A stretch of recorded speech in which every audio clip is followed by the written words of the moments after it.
Only on Fox tonight, if you're a dog person, you know how hard it can be to pick out a new four-legged friend. Valley shelters, they're full of great dogs to adopt, but how do you choose one? Some people stay away from breeds that they fear, like pit bulls, chows, or German shepherds, but stereotyped breeds are something one shelter is trying to get away from.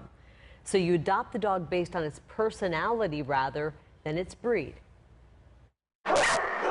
Meet Sherlock, up for adoption at the Arizona Animal Welfare League in Phoenix. Sherlock is awesome. He loves to play fetch. He loves to play in the yard. He wants to be with people. But as for this pup's breed, he's got the blue eyes. He's got this beautiful brown and white coloring like a husky, but he's 27 pounds and stands 8 inches off the ground. So why would we want to put a breed on his kennel that might be wrong? That's one reason why you won't find Sherlock's breed on his kennel label or any other dog label in this shelter. The whole reason behind our decision to take the breed labels off of their kennel cards is because most of the time we're just guessing as to what they are. Judith Gardner is president and CEO of the Arizona Animal Welfare League, and she's holding Nady, a Chihuahua puppy, or maybe it's a Chihuahua. I think she's a Chihuahua mix, but who knows, you know, who knows? She's very tiny, but very sweet. The decision not to use breed labels goes further than eliminating guesswork. It's about getting the dogs adopted. What we're trying to get around is the preconceived notions people have of certain breeds.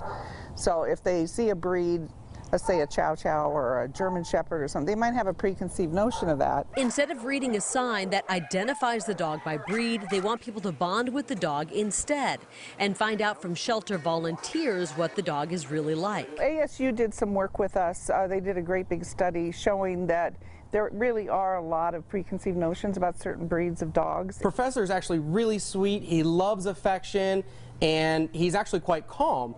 And that's the most important thing, is falling in love with Professor instead of what somebody may think their parents might have been by the coloring or the length of his hair. Professor was just neutered, and that's why he has the cone.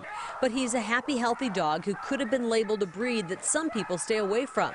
The same thing is true for his neighbor, Charlie. So Charlie here would be labeled as a shepherd mix, but he looks very similar to Professor. So there's a chance that because he's not labeled as a Chow Chow, even though he may stand out that breed to some people, he might have to be in the shelter longer because people have these stereotypes about breeds. So you won't see Chow mix on Professor's sign, nor will you see Shepherd mix on Charlie's. Charlie, this amazing dog who loves belly rubs, not a notion of what people might think of as a different breed. After all, some dogs defy any description at all. This guy, I love this guy. Like Beans. He's basically a cartoon.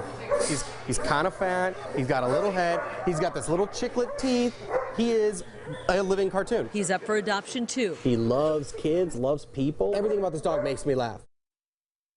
Now, if you are curious and you really want to know the breed, the Arizona Animal Welfare League say they will tell you what they think the breed is, and the dogs' breeds are also listed on their website. To learn more about Beans or any of the dogs and cats up for adoption, we posted a link on fox10phoenix.com.